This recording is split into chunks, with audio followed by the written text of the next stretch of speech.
Selam aleyküm, hayırlı akşamlar Saygılar telekanalının telesiyercileri. Bugün informasyon programmasını seyretesiniz.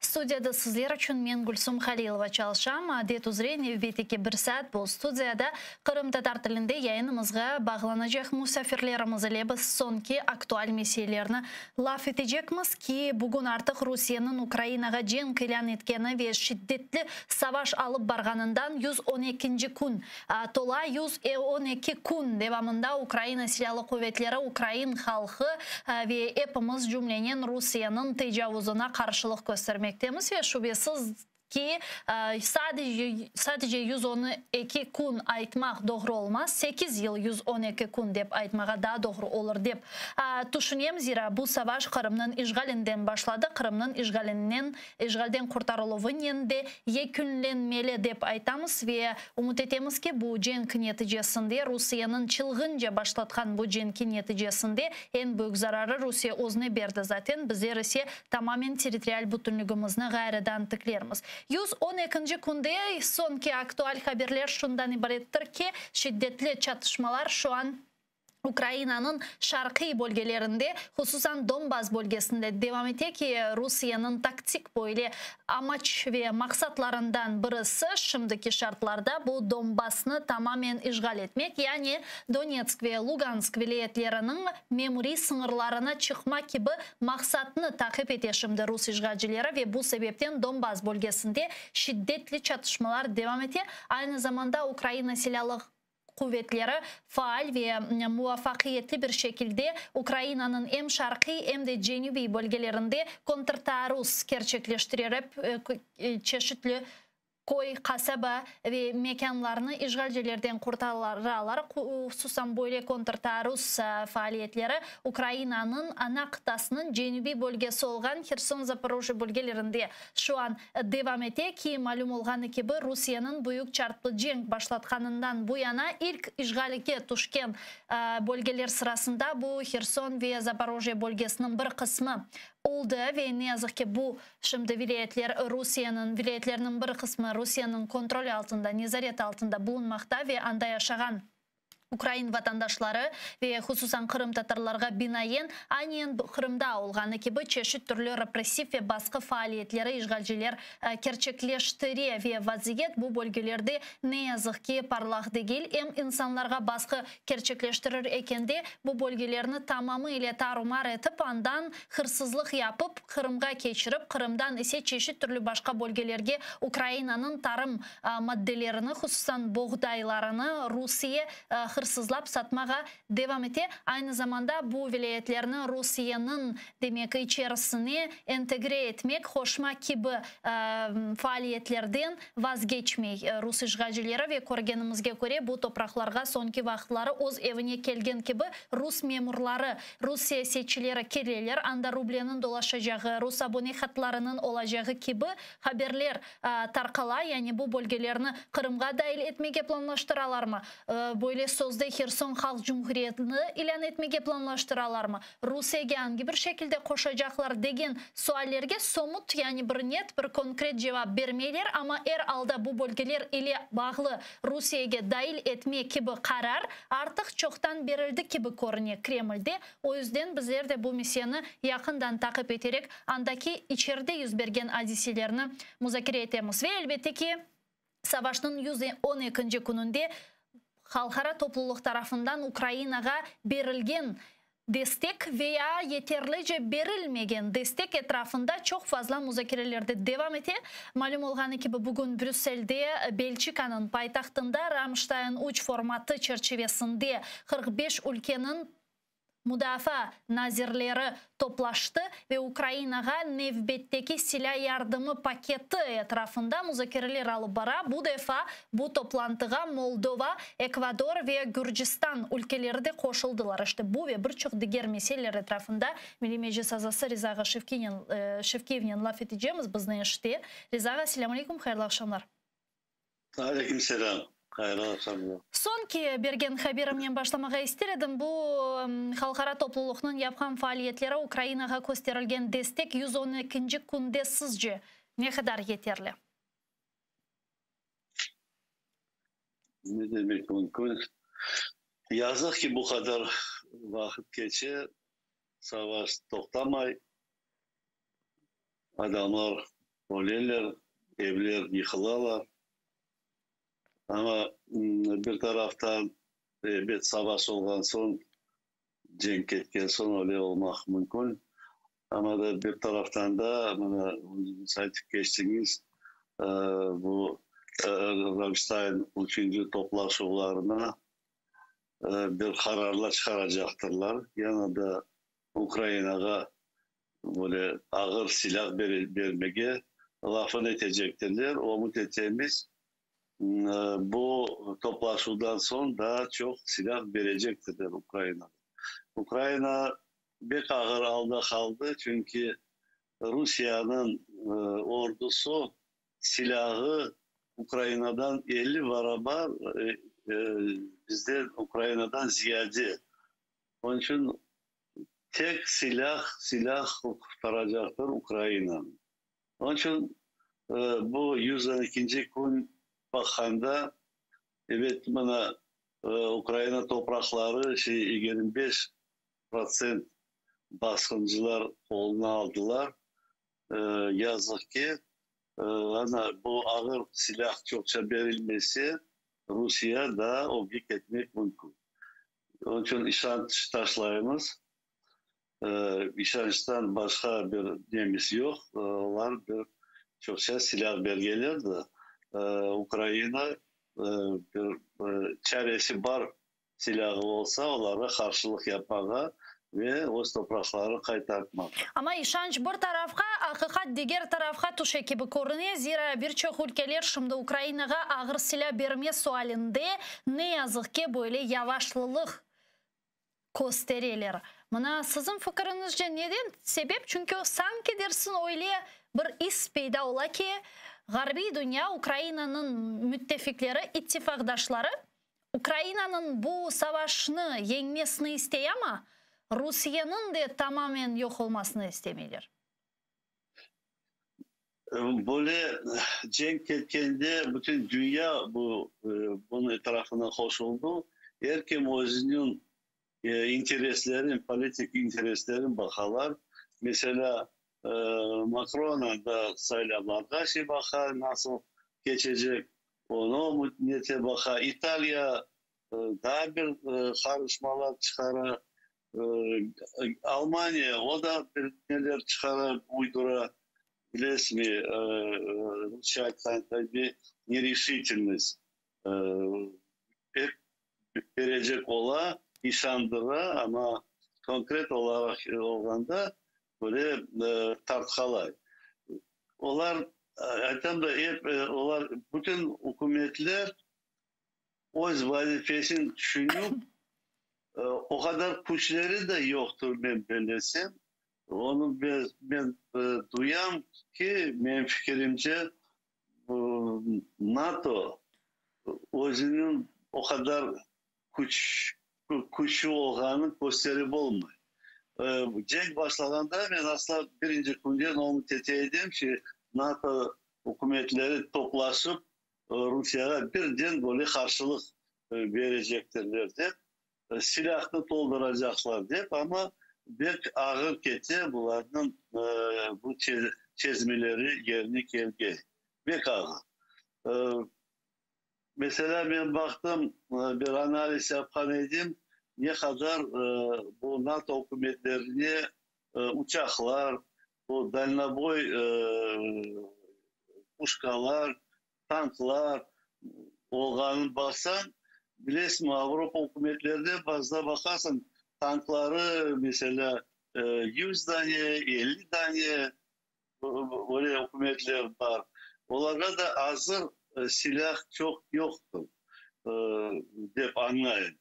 Onun için onlar birden o silahın verip de özlerin alın son sakınadırlar. Çünkü anlayla Rusya Ukrayna'da toktamayacaktır. Rusya Ukrayna'nı eğer alıp olsa onun devamı Avrupa'ya girecektir. O zaman onlar o silahlarında az bir şey hızlanırlar. Hazırlıkları yoktur diye düşünüyorum. Ama da onlar hepsi başladılar aktif olarak bu silahlarını satın almaya ve zavutlarda çıkarmaya hazırlık tutarlar. Hem Ukrayna'ya da bu silahını vermeye, bölüşmeye hazırlar. Ama bu analitikler aytalar, Zelenski de aytdı, onlar işandırgan gelecek silahına bugün tek bir 10% verdiler. O bek azdır. Eğer bu işandırgan silahlarını bugün doldursalar Ukrayna'ya, Ukrayna savaşta hazır. Ukrayna savaş etse, Ukrayna'nın halkı korkmay ve hazırlar bu agresorlarını o topraklarından çıkarmaya. Ya öyle olsa bugün demek bu halkara destek bu şekilde yetersiz kalsa bu savaş sizin fikrinizce ne kadarga uzay bile ve bu balaban halkara haritasında Kırım Tatarlarının Ukrayna içerisindeki Kırım Tatarlarının ve işgal etildi. Bu işgal altında bulunan Kırım Tatarlarının ağırlığı, yükü var mı? Neden ibaret? Bizim rolümüz bu haritada. Evet. Ben evet halkımı düşünsem, bizim halkımız en ağırlıkta kalalar. Bütün ağırlık halkımızın üstüne bir boyuk ağır düşe. Cenk'te böyle aktif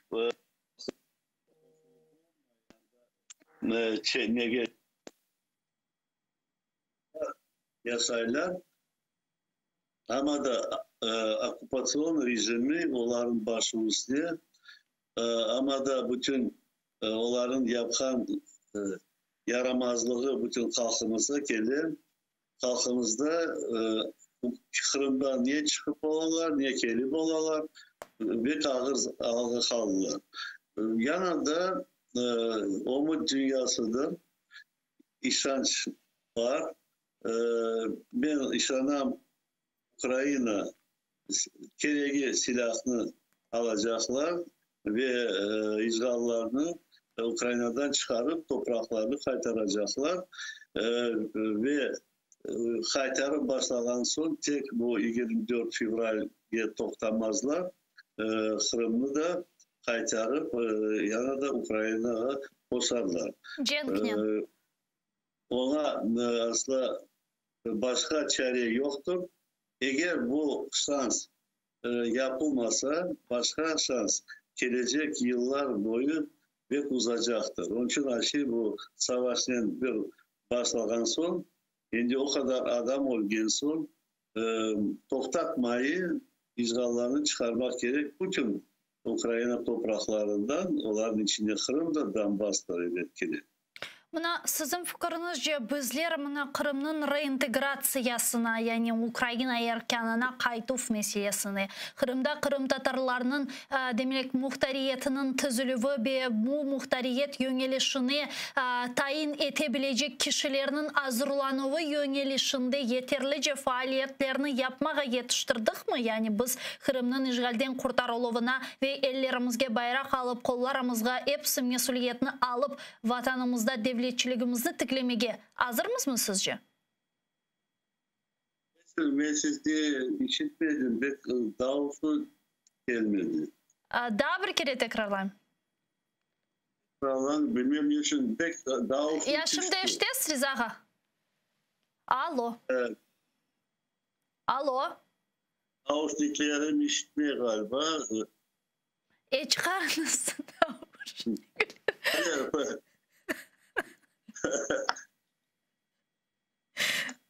Bağışlanız. Eşitez Rizağa. Men sizni eşitем, ya siz?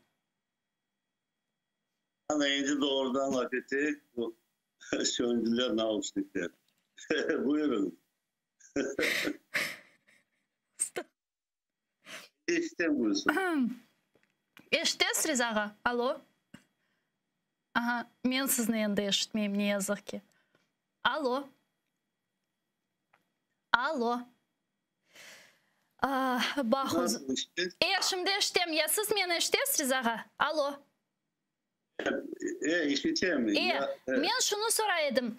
Kırım'nın reintegratsiyası, Kırım'nın işgalden kurtarılığına biz şahsen hazırmız mı devletçiligimizni tiklemek yolunda ve tayinleyebileceğimiz insanlar yönelişinde? Evet, Kırım'ın boşaltılmasını duysak, işgallerini bu Donbas, bu Kherson taraflardan boşaltılıp başlansa, evet, bizim halkımız o milli organı var, meclis var, milli hareketimiz var. Biz onlarla beraber düşünüp çalışmalar yapacağımız ve Kırım'a girmeye birinci sıralarda olmak gerekmiş ve düşünmek gerekmiş. Nasıl anda bizim otonomiye, milli otonomiyanı yerine getirmeye. Bilirsiniz mi? O mesela ondan evvel zaman tırışamız İsrail'lerden Kırım'ı boşaltmazdan önce Ukrayna'da da kanunlar çıktı. Kırım Tatar Milli Otonomiyasının kanunu çıkmak gerek. Onlar da İsrail taşlayımız. Evet, bu ağır zamanda o işi bakmaya pek çok vakit tapılmıyor hükümetse, onu anlayımız.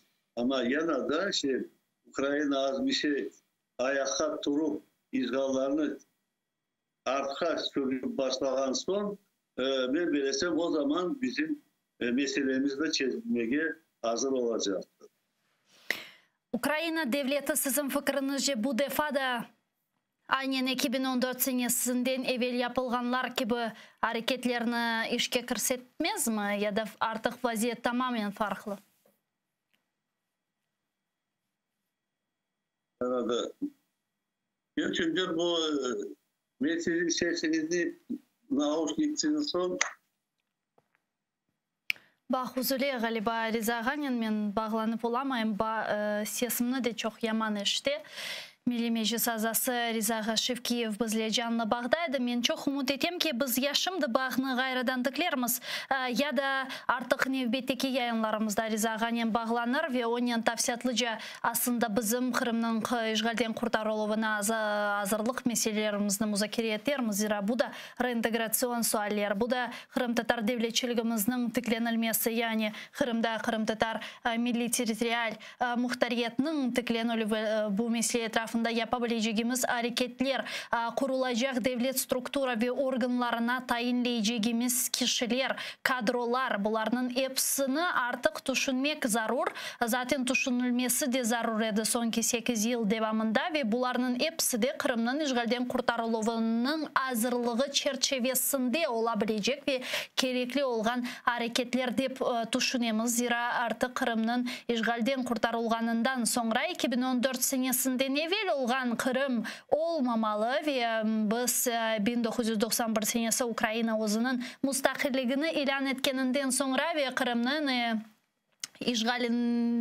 işgaline kadar özlerimizin, aklarımızın tıklenilmesi yönelişinde bayağı demek faaliyetler yapıp bayağı demek tartışmalar, kavgalar ve ilahire bunlar olgan edi bizimlerimizin, aklarımızın tıklenilüvü yönelişinde ve fakat 2014 senesinden sonra nihayet Ukrayna devleti, Ukrayna halkının bir kısmı asıl düşmanları Ruslar olganını, Kırım Tatarlar değil de Ruslar olganını anlagandırlar, anladılar deyip bunu temiz ki buna gerekli artık izbatlar da var. Ukrayna devleti tamir halklar ile bağlı kanunu kabul etti. Kırım Tatarlarının haklarının tıklenilüvü yönelişinde birçok yanı mühim kararlar aldı ve fakat bizlerini en çok alakadar etken, meraklandırgan ve kaygılatkan böyle kanun leyhaları sırasında bu elbette ki Ukrayna anayasasına değişmelerinin kırsetülüvü 10. maddege Kırım Tatar territorial demek böyle milli territorial muhtariyet tizilmesi yönelişinde. İşte geliniz bu meselenin Milli Meclis Reisimiz Rifat Agaçubarov'un laf ettik. Tavsiyatlıca ki bir defa bu sualini bergen edim ama çok zamanımız olmadı. Şimdi zamanımız olacak. Rifat Aga, selamun aleyküm, hayırlı akşamlar. Hayırlı akşamlar hepinize. Rifat Aga, demek biz şimdi Риза Ганин лaf ettik de, men de bu meseleni sizden devam ettirmege isterim. Sizin koruvleriniz bizler için önemli. Demek bu savaş neticesinde Kırım'ın işgalden kurtarılacağı aşikar korunuyor herkeske. En azından umutlarımız bundan ibaret ve en azından bunu artık herkes ayta. Bizler de Kırım Tatarları olarak, halk olarak, Kırım'ın tamır halkı olarak bu aslında bütün dünya halkara arenasında şimdiki rolümüz neden ibaret? Ağırlığımız neden ibaret? Yükümüz nasıl sizce? Şimdi bu Rusya-Ukrayna cenkin sonunda dünya çok değişecek.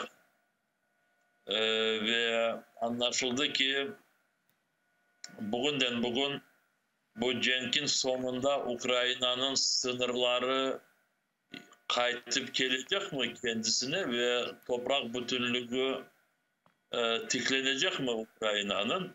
Bize göre ve bizim devletimizin toplumuna göre başka hiçbir türlü varyantlar yok. Ve Rusya tarafından işgal edilen Kırım, benim sesim kendi de bana kayıtıp geliyor. Orada rejisörler doğrulasalar ya tamam ben de yapmış oldum. Yeah.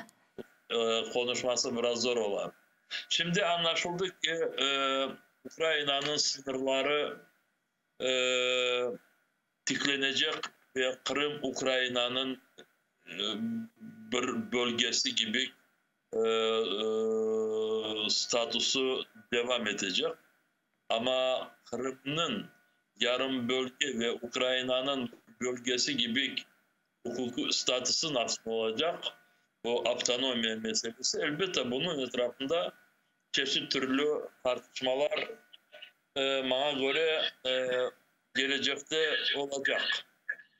Bizler burada bizim pozisyonumuz Kırım muhtariyet statüsü ve Kırım Tatar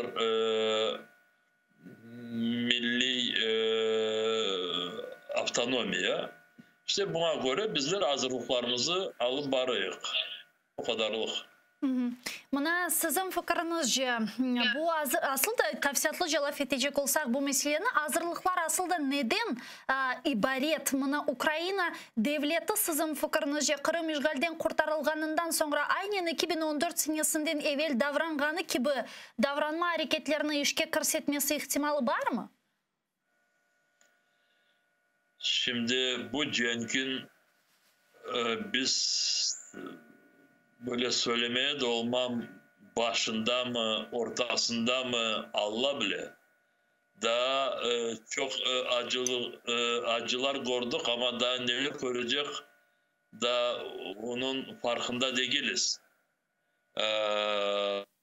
Belki de Allah versin de kolaylıktan yakın zamanlarda Ukrayna devlet olarak ve Ukrayna'nın silah kuvvetleri kendi vazifelerini yerine getirip Kırım'ı azat ederler. Umutumuz var buna ve bazı sebepler de var böyle düşünmeye. Çünkü Ukrayna'nın şimdi bütün dünya destek ediyor. Ve tek sözden, ağızdan değil de birinciden silahtan ve maddi taraftan yardım ede. Bu çok önemli. Ama belki öyle olup keter ki bu cenk biraz devam eder, uzlaşır. Ve şimdi bu cenkin böyle burada anlaşılmayacak yerinde devleti Kırım'ın statüsünün etrafında böyle bir tartışmaya, diskusyaya gidilmesi bize göre çok doğru değil. Çünkü böyle zor durumda tartışmalar olduğu vakit belki de onun neticelerini beğenmek. Çünkü hatırlarsanız 2014-15. senesi Kırım Tatar milletinin bütün dünyaya böyle bilgili olmasının sebebi var idi. 2014. senesi Ruslar askerlerden Kırım'a girdikleri vakit, Kırım'ı işgal ettikleri vakit, Kırım Tatar milleti ayak üstüne kalktı ve bu işgalliğe karşılık gösterdi. Ve dünya bütün bunu kordu ama dünyadan da önce bunu Ukrayna toplumu kordu, Ukrayna halkı kordu ve Kırım Tatar milletine Ukrayna taraftan bütün duygular değişti. Kırım Tatarlarga büyük bir sıcak böyle duygular Ukrayna'da peyda oldu. Ve milletimizin kendisinin davrandığına göre bizler o vakit farklı kararları kabul edilmesini burada Kiev'de becermiştik. Birinciden 20 Mart 2014 sene 20 Mart 2014 sene Ukrayna parlamentosunun kararı Kırım Tatarların geleceğine garanti.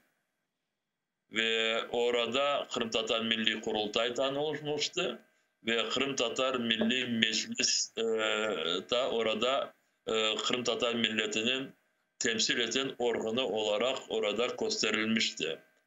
Ondan sonra bizler bu Kırım Tatar muhtariyetinin etrafında çalışmalar alıp vardık ve kanunların leyhalarını hazırlamıştık ve birinciden Ukrayna anayasasına giderilecek denetmeler, izmenение Konstitusiya Ukrayna ve bunlarını hazırladık ve bunlardan bir kanunu Ukrayna'daki tamirli milletler kanununu kabul edilmesini geçen sene becermiştik.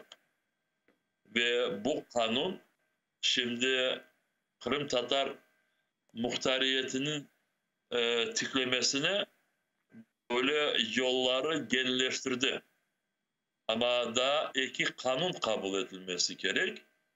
Kırım Tatar halkının için statüsü ama ondan da önemli Ukrayna anayasasına giderilecek denişmeler. İşte bunlarını parlamentodan geçirmeye gerek. Ama bugünleri bunlarını burada şimdi müzakere etmesine ve kabul etmesine elbette biraz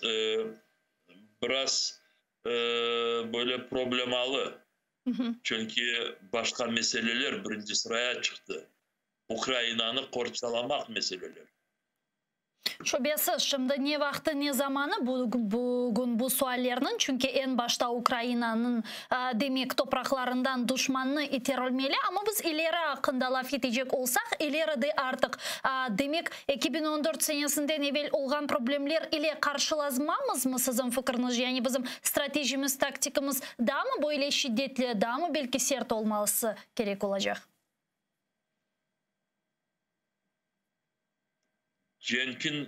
Cenk'in neticesine çok şeyler bağlı. Çünkü Cenk'in neticesine göre toplumunun morali böyle bir formalı olacak. Ya da toplum galebe kazandığından böyle Kırım'la bağlı 10 yıllarla çözülmeyen meseleleri çözülmesine razılık verecek ya da eğer Cenk'in neticeleri böyle toplum için zor korunsa belki de orada başka türlü duygularda peyda olabilir. Ben şimdi çok uzatmak istemeyeyim ama bazı kelimelerin toplum tarafından kabul etmesine bu etraftaki hayat gösterir. Nasıl toplum kabul edebilir bazı bizim taraftan teklif edilen meselelerini, kelimeleri böyle. Misal için avtonomiya kelimesini şimdi Cenk vaktinde çok insanlar böyle bir korkuyla kabul ederler. Avtonomiya dediğin vakit bu bizim toprağımızı, devletimizi bir vakit parçalamak için böyle bir uydurma gibi görürler. Ve işte diyeyim de onun için çok şeyler bu cenkin neticesine bağlı olacak. O sebepten bizler de bu Ukrayna'nı burada bakınız. Burada bazı incelikler var. Şimdi burada Allah göstermesin pazarlık mesele yoktur. Burada adalet ve adaletsizlik. Şimdi Rusya devlet olarak bütün yapkanını o kadar büyük bir adaletsizlik ki hem Ukrayna'ya karşı, hem Ukrayna milletine karşı, hem Kırım'a karşı, Kırım Tatar milletine karşı. Aslı bütün bu dünyanın bu kuruluşuna böyle bir adaletsizlik. Ve anlaşıldı ki böyle bir bütün dünyanı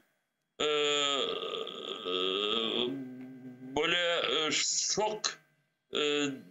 şok devrine getirgen adaletsizlikle bizler Kırım Tatar milleti olarak elbette biz hiç yakınlaşmak ve başka türlü bu adaletsizliğine biz kıymet kesmek.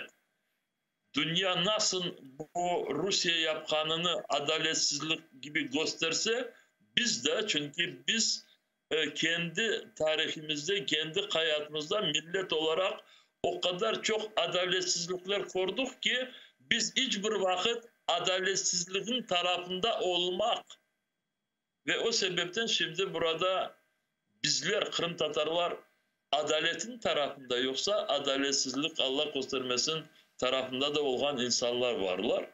İşte o sebepten bizim şimdi soydaşlarımız, vatandaşlarımız Ukrayna silah kuvvetlerinde cenk yaparlar. Ruslarla. Ukrayna devletini korçalamak için. Bazıları deyirler ki ya ne için Ukrayna devletini korçalamak için insanlarımız kendi canlarını verirler. Ya çünkü bizim geleceğimiz Ukrayna devletinden bağlı. Çünkü Kırım bölge olarak Ukrayna devletinin sınırında ve bizim toprağımıza büyük bir adaletsizlik şimdi tiklene. Eğer biz bunu şimdi becermesek bir 10, 15, 20, 50 senede bizim toprağımızda tek Ruslar yaşayacaklar, aslı Kırım Tatarlar olmayacaklar. O vakit o sebepten bizler şimdi kendimizi korçalamak için, kendi milletimizin geleceğini tiklemek için biz Ukrayna'nı korçalamaya bizge layıktır. İşte o kadarlık.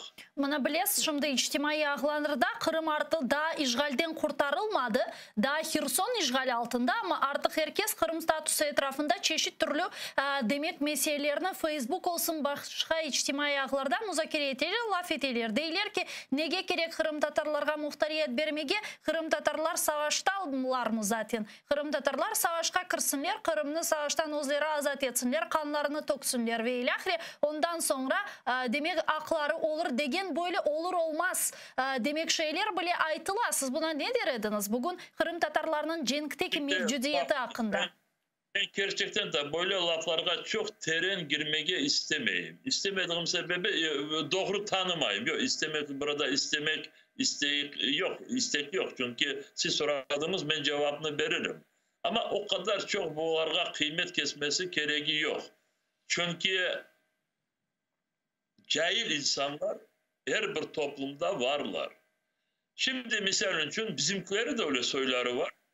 Yazalar açıktan bir yerlerde, bana bu sosyal bağlarda deyirler ki 23 sene devamında Ukrayna bize hiçbir şey yapmadı, bizim isteklerimizi kabul etmedi, bizge karşı çıktı. İnsanlar farkına değil. İktidar ve Ukrayna milleti, hakimiyet ve insanlar. Şimdi Ukrayna 23 sene devamında devlet olarak kendi toplumunun meselelerini çözmeye becermedi. Çünkü eğer becerecek olsaydı bu cenk başlamaz idi. Ukrayna devlet olarak Ukrayna'nın faaliyetinde Moskova'nın rolü o kadar çok büyük idi ki ve çok meseleleri çözmek için bu Moskova'nın kontrolünden çıkması mümkün değildi. O sebepten Ukrayna'da iki kere meydan oldu. 2014 senesi, 2013 senesi.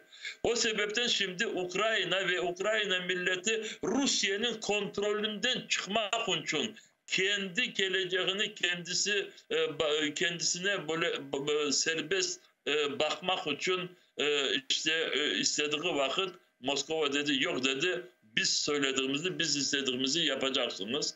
Ve o vakit bizim taraftan bazı insanlar o bizim meselemiz çözülmegen için Ukrayna'nı devlet olarak kabayatladıkları vakit bu büyük bir hata değil. Ama Ukrayna milletini kabayatladıkları vakit bu doğru değil. Çünkü Ukrayna milleti kendi devletine sahip olmaya 23 sene devamında %100 olmamıştı. Ve bu iç siyasetinde Moskova'nın rolü çok büyük idi. İşte o sebepten şimdi bize karşı meydana çıkan insanlara biz elbette karşılık göstermeye gerekmiz. Ama o insanları Ukrayna milletinin birleştirmeye gereği yok ve hakkımız da yok ve onu biz hiç yapmayacak. Çünkü bizim milletimize karşı çıkan kişiler, onlar bizge Ukrayna milleti adından çıkmaylar.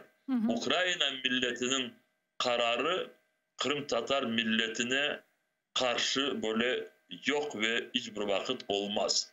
Nasıl Kırım Tatar milletinin tarafından Ukrayna milletine böyle karşılık gösterilmez. Şimdi Ukrayna demek cebesinde Kırım Tatar askerlerinin mevcudiyeti hakkında laf edecek olsak, bu insanlarımız çok mu sizin bilgilerinizge göre ki onlar sizin de bağınız vardır elbette? Çok insanlardan bağımız var ama bana göre daha çok insanları biz bilmeyiz. Kimler ne yerdeler. Çünkü insanlar çok farklı bu askeri taburlarında ve her bir tarafta, Çernigov tarafta, Harkov tarafta, Nikolaev, Kherson, Odessa taraflarında ve böyle düşünsen ya da baksan etrafındaki bilgen insanlar çoksu olar askerlikteler. Yoktur şimdi o kişiler böyle askerliksin sınırın dışarında. Ama ne kadar şimdi bu o kadar bilesiniz bizimkileri binlerden orada hiç olmazlar. Çünkü milletimiz Kırım'da, işgal edilgen Kırım'da ve bu bizim bütün bu seneleri çok zorlukla olsa da ama hepimiz yapkanlarımızı Kırım'dan ayrılmamak için ve esas Ukrayna'da yaşayan erkeklerimiz sayısı o kadar çok değil ki ama çoksu olgan kişilerin erkeklerin çoksu onlar şimdi askerlikteler. Hatta Azovstal'de bile bir Kırım Tatarımız var idi. Asan dedi. Eki? Men birisini bilem, eki var idi. Bu Asan'ı hepsi bile. İkincisi de var. Şimdi onun adını söylemeyeyim çünkü ana babası işgallikte. Anlaşıldı. Eki Kırım Tatar. Bu biz bilgen Kırım Tatar. Şimdi onlar eksi de bu yasırlıkta, plende. Onlarını çıkarmasına hepimiz de beraberlikte çalışıyor. Ama Kırım'dan da orduğa çağırıvlar ile bağlı bilgileriniz var mı? Bundan evvel çok laf eteydik bu mesele etrafında. Şimdi galiba biraz sakinleşti bu mevzu. Rusya ordusuna. Kırım'dan Rusya ordusuna çağırıvlar. Varlar. Sayılarınız ne kadarlar olganını bilmeyik ama bazıları öyle de işte becermediler bu Rusların askerlerinden bir türlü kurtarılmaya ve ne olsa da Rusya'nın ordusunda Kırım Tatarlar da varlar. Ne kadar şimdi söylemeye olmam ama bizim onlara söylediklerimizi daha bir kere de hatırlatabilirim. Şimdi onların sırasında olduğumuzu eğer bu vaktice becermezseniz, orada olsanız, sıralarında olsanız o vakit öyle davranınız da bu cenke hiç düşmeyiniz. Çünkü birisini öldürmeye sebepçi olmanız, birisini ölümüne sebepçi olmanız. Şimdi Rifat'a sonki böyle haberler sırasında şunu okumağa isterim. General-mayor, tüm general dep aytamiz biz Kırım Tatar tilinde Ukrayna'nın Dmitri Marchenko böyle bir şey dedi ki Kerch korpusu bir numaralı номер 1 hedef yani maksat yani amaç urulacak böyle stratejik bölgeler, stratejik infrastruktura sırasında Kerch Köprüsü'nü kaydetti. Eğer de böyle bir şey olsa bu ne managa gelecek sizce? Şimdi Kerch Köprü'den çünkü bütün silahlar Kırım'a geliyor. Ve eğer bu köprü olmasaydı o dünyanın bütün bu askeri arabalarını, tankları ya da bilmem diğer ağır bu silahları oraya getirmesi paromlarla ya da gemilerle çok zor olacaktı. Ve şimdi bu köprünün aslı kurduklarının sebebi Kırım'a yardım, böyle bir Kırım'ın inkişafına böyle bir hizmet değil. İşte Kırım'ı askeri böyle bir platsdarm gibi kullanmasına ve biz onu ne kadar anlatmıştık vakitinde. Ama Rusların propagandası ana işte köprü kurulacak, Kırım'daki bütün hayat daha çok yaxşılacak, oradaki fiyatlar düşecek, ratlanan kişiler milyonlarına çoklaşacak, işte hepsi yaxşı yaşayacak. Bana kurdular o köprünü, cenk başladılar, turistler yok, ekonomika düşe ama köprüden tanklar, askeri arabalar düreler. İşte o sebepten elbette köprünü Ukrayna askerleri tarafından Ukrayna'nı korçalamak için köprünü patlatması uygun görünüyor ve gerekli görünüyor. Ve öyle de olacak. Eğer yeterli silah Ukrayna ordusunda olsa bana göre köprüye karşı ataklar başlanacak. Ben köprünün patlatılmasına karşı değilim ama böyle bir sual peyda ola. Ya Rusya'nın anda kırs etken milyonlarca insanlar nasıl çıkacaklar eken? Onlar gemilerine giderler. Onlara gemileri yetiştir. Bir vakitları Yekaterina işgal etkenden sonra Kırım Tatarlar nasıl mecbur kaldılarsa böyle mi olacak denizden? Şimdi köprü atakları başlandığından onlar o kadar tez oradan keterler ki başlansın da. Yani şimdi bak, siz söyledikleriniz bu birinci başladığımız bu vakit bu suallerden ben Riza Bey'le alıp bargan programınızı bakmadım, yazıklar olsun da burada başka işlerim de var idi de. Ama şimdi burada gene de böyle bir sıralama gerek. Birincisi biz kendimizi millet olarak işte adalet tarafından hiçbir vakit uzaklaştırmayık. Biz her vakit adalet tarafında olayız. Bu birincisi. İkincisi şimdi en önemlisi Rus işgalcilerini Kırım'dan ne kadar tez olsa da oradan çıkarmak, Kırım'ı azat etmesi. Bu ikinci. Üçüncüsü milletimizi saklayıp bütün bu dışarıya ketken insanlarımızı Kırım'a gene de toplayıp o vakit toprağımıza sahip çıkması. Bu dördüncü. Şimdi o sebepten buraya uzakta oturanları divanlarda Moskova'da mı ya da bilmeyin başka bir yerlerde olup da şimdi dördüncü meseleden başlamasınlar. Şüphesiz. Birinci mesele adalet. İkinci mesele Kırım'ın azat edilmesi. Üçüncü mesele hepimize evimizde toplanması ve dördüncü meselesi evimizde sahip olması. O kadar. Mına bilesiz, şimdi çok laf edilir bu sözde müzakereler etrafında.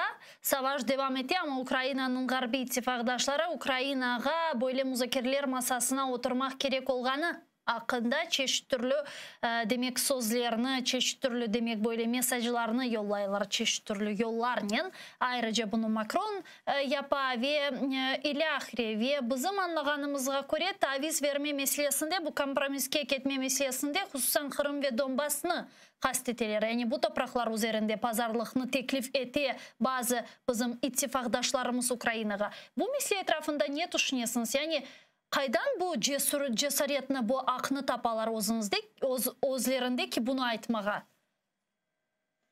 Şimdi biliyorsunuz bugünleri çok önemli tedbirler ötkəriliyor etrafta. Misal için bugün bu Ramstein 3. koruşu ve şimdi 43 mi 46 oldu 45 tamam, sizinki doğrudur inşallah. 45 ülkenin temsilcileri şimdi Ukrayna'ya bu askeri yardımlarını bugün konuşalar. Biden da Washington'dan çok böyle yaxşı mesajlar bildirdi. Ukrayna'ya şimdi bu evvelde de bir 3 hafta evvelsi böyle bir tartışmalan, diskusiya olgan silahları şimdi Biden verecek dedi. Bu Rusya tijolaya orужие ya da bu uzakka işte uzak menzilli silahı. Evet öyle silahları ve bana göre bu bazı Macron, Scholz ve İtalya'nın başbakanı yakında gelecek Draghi mi? Draghi, Mario Draghi. Mario Draghi. Onlar şimdi onları Kiev'de bekliyor. Ve geldikleri vakit bana göre onlar da kendi pozisyonlarını biraz açıklayacaklar. İşte Rusya'nın şimdi sonki haftalarda bütün bu davrandığı ya da tırıştığı işte bazı mesajlar, Rusya'ya uygun olan mesajları batıdaki siyasetçilerin ağzından böyle seslendirirler de ama bu olmayacak. Ben misal için bugün bu Fransa'dan gelen jurnalistlerge interview verdiğim vakit bunu çok açıkladık, bu Macron'un meselesini de işte Putin'in yüzünü parçalamaya, saklamaya gerek ya da bilmeyin neler daha bir şeyler. Son interview'den son bu jurnalistler bana dediler ki emin olunuz ki Fransa'daki toplum başka bir fikirde. Hepsi Putin bu katil olganını, Putin kendi bütün çizgilerinden atlayıp geçkenini hepsi yaxşı bile ve Fransızlar aslında Ukrayna'ya çok büyük böyle simpatileri var diye böyle bildirdiler. Elbette bu jurnalistlerin fikri ama ne olsa da biz kendi bildiğimizi ve kendilerimizin yapkanlarımızı devam edecek. Şimdi benim için en önemli Ukrayna'nın rehberlerinin pozisyonu. Bu pozisyon işte bilirsiniz kaç kere müzakere etmiştik. Bu savaşın sonunda Ukrayna'nın toprak bütünlüğü tıklanacak ve Kırım da azat olacak. İşte bunu devam etmeye gerek. Ve o vakit gene de ben bunu çok söyleyeyim ama böyle olganına hepimiz çalışıyoruz. Dünya o yer öyle bir formulaga razı olur ki Ukrayna seslendirdiği formulaga. Bizim için birinciden Ukrayna taymasın. Ukrayna toplumu yorulmasın. Ukrayna toplumu Kırım'ını ve Kherson'u ve Donbas'ını azat edilmesine kıçırsın. Ve Ukrayna bunu yapsa diğerlerin hiçbir şansları yoktur. Onlar Ukrayna'nı destek edecekler. Şimdi herkes ayta ki Putin'in 2 yıllık ömrü kalgan.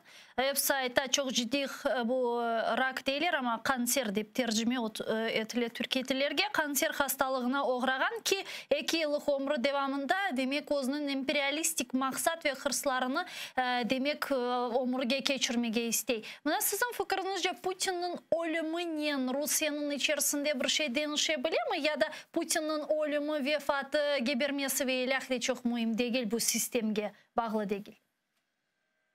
Şimdi milyonlarla insanlar dua yaparlar bu Putin'in hayatın sonu gelsin ve inşallah Allah bu dualarını kabul eder.